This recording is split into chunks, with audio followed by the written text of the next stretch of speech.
Имя Ахмада Автуринского, известного в народе как Өтерхон Ахмад, стало достоянием как литературы, так и устного народного творчества. Так кто он и чем знаменит один из героев чеченского фольклора Ахмад Автуринский. Ахмад родился в 1824 году в семье жителя аула Автуры Мохмада из чеченского общества Гуной. Уже в юном возрасте Ахмад выделялся среди сверстников удалью, искусством наездничества, щедростью и благородством. 27 октября 1841 года войска генерала Гарабе взяли штурмом села Гилдаген и Автуры. Отчаянное сопротивление чеченцев заставило царские войска остановиться перед входом в горы. В этих боях за родной аул Ахмад показал себя отважным, зрелым воином. В чеченской хронике 40-х годов XIX века, написанной на арабском языке, рассказывается о схватке отрядов наибов Шаипа Муллы и Хаджи Мурата против войска генерала Мусы Ансадоин у берегов реки Терек. Неизвестный чеченский летописец сообщает, как на вызов предводителей, кто понесет знамя, из ряда войск, подобно льву, выскочил неизвестный юноша на коне. Это и был Ахмад Автуринский. По рассказам стариков, имя юноши стало широко известно в Чечне после сражения в начале июня 1842 года в Нохчемохке в местечке Кюжелгандук. Рассказывают, что в ходе одного из сражений в стане горцев неожиданно, как из-под земли, появился неуловимый царский офицер. Нанеся большой вред, он невредимый исчезал. Раздраженные удачными вылазками вражеского храбреца, бывалые джигиты стали обсуждать план поимки офицера. Стоявший поодаль юный Ахмад, стесняясь своей смелости, робко предложил свои услуги. Оторопевшие от наглости юнца опытные воины высмеяли Ахмада, а затем с руганью прогнали юношу. Воспитанный в чеченских традициях уважения к старшим, Ахмад, тем не менее, решил делом доказать свое право на голос в любом обществе. Юноша подстерег офицера и, вступив с ним в единоборство, в сабельном бою поверг врага. Коня и оружие противника, тогда еще 18-летний Ахмад, отдал не в меру высокомерным джигитам. Но не только воинская доблесть пылкого юноши прославила его имя. Храбростью, благородством, добротой и честностью молодой Ахмад завоевывает уважение и любовь народа. Ахмад остался в народной памяти защитником обездоленных, вдов и сирот. Молодой наездник все свои трофеи и военную добычу неизменно раздавал в пользу неимущих. Особое место в эпосе об Ахмаде Автуринском занимает его дружба с известным на Тереке гребенским казаком. Песня об Ахмаде Автуринском подробно рассказывает о начале их трогательной дружбы в самый разгар Кавказской войны в середине 40-х годов XIX века. Двое молодцев, Автуринский Ахмад и казак, влюблены в красавицу-казачку из Кизляра. Случайно оба молодца встречаются на невысоком хребте у Терека. Казак, увидев безмятежно спящего чеченца, не стал вероломно пользоваться случаем. Напротив, отпустив своего скакуна пастись рядом с конем Ахмада и вытянув из-под чеченца половину бурки, лег рядом с ним. Ахмад увидел сон, будто лошадь некоего казака испугала его скакуна. Проснувшись, Автуринец увидел, что сон был явью. Гордый Ахмад разбудил казака и пригласил хозяина лошади сразиться с ним в поединке. Удалой казак согласился. Соперники выбрали самое надежное оружие – сабельные клинки. Однако в самый последний момент перед поединком казак обратился к Ахмаду с предложением стать кунаками и поведать ему о цели неблизкой поездки Ахмада.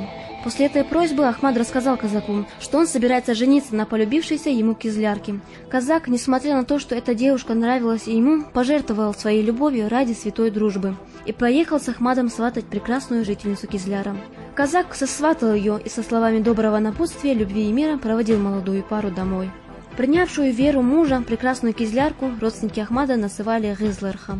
До свадьбы по обычаю девушка жила у одного из друзей Ахмада в доме жителя Малых Оттогов Кадия.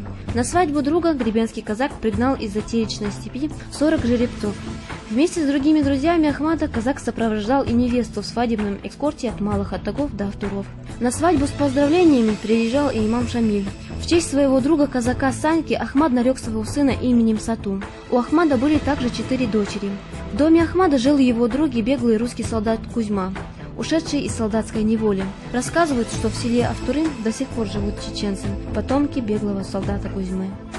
В составе отряда наиба Большой Чечни Суиба Муллы из Ерсыноя Ахмад участвует в разгроме войск графа Воронцова в Нохчемохке летом 1845 года. В этой кампании Суиб-Мулла героически погиб при преследовании царских войск. В марте 1847 года имам Шамиль, ведя серьезную подготовку к обороне по разным причинам, в том числе и из-за жалоб народа, сменил несколько наибов, не пощадив даже одного из самых предприимчивых – Талхига Шалинского. Генерал-губернатором Большой Чечни был назначен один из участников разгрома войск князя Воронцова в Нохчемохке Поташа Мурзаев. На место Талхига, наибом округа Шали, был назначен Ахмад Автуринский, пользовавшийся уважением всей Большой Чечни. Пребывание Ахмада на должности наиба пришлось на очень трудный период. Он без устали кидается со своим отрядом в наиболее уязвимые места, нанося урон противнику. Однако изматывавшая кавказские народы долголетняя кровопролитная война, тяжесть которой ложилась в основном на Чечню, невзгоды военных лет, тяготы службы, начавшиеся одна за другой, неудачи войск имама вызывали недовольство народа, апатию и усталость. Правление Ахмада во главе наибства отличалось мягкостью по отношению к наказуемым, защитой осужденных на казнь. По преданиям, Ахмад высказывал имаму свое несогласие с тем, что тот нарушает шариат, приказав конфисковывать в пользу государства имущество казненных. Имущество после смерти приговоренного считается имуществом сиротским и изъятию не подлежит, отметил в этой связи Ахмад. Имам был вынужден согласиться с доводами наиба. Вмешательство Ахмада, пользовавшегося уважением имама, спасло от суда Шамиля и одного из авторитетов религиозной оппозиции имамата Хунту Хаджи Кишиева из Илсханюрта, открытые проповеди которого в военное время могли грозить большими неприятностями. Ахмад содействовал также побегу одного из осужденных мул.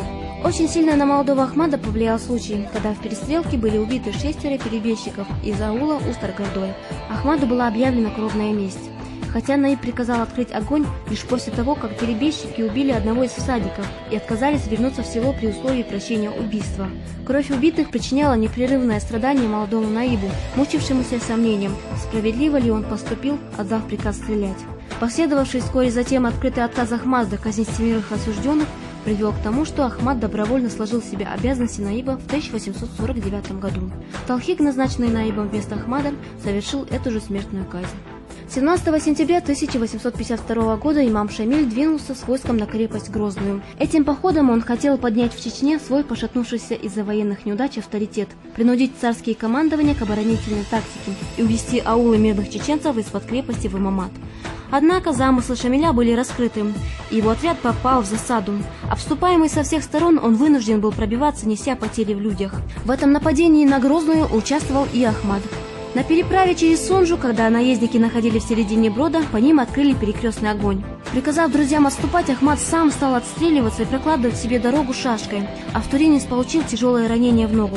Истекая кровью, Ахмад Автуринский поехал в аул Старая Сонжа, но охрана села встретила его выстрелами. Одна из пуль попала Ахмаду в предплечье. Отъехав немного, окровавленный и теряющий сознание, Ахмад сошел с коня, расстелил бурку и прилег.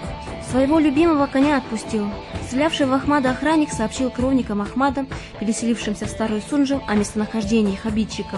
Кровники нашли Ахмада в предсмертных муках и сочли для себя унизительным совершать казнь.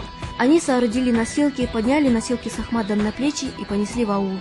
Нанесенную саблей рану врачи залечивают. Рана же, нанесенная дурным языком, не заживает, говорят чеченцы. Кровь бросилась в голову мстителям, омрачив их рассудок. Положив носилки, один из них взял у раненого саблю, обнажил ее и нанес удар, рассекший плечо пополам. «Хорошо рубит твоя сабля», — обратился убийца к Ахмаду. «Да, хорошо. Ее носил достойный мужчина». Это и были последние слова Ахмада Автуринского. В то время ему было всего 28 лет. Сам же Ахмад Автуринский остался в народной памяти защитником обездоленных, вдов и сирот.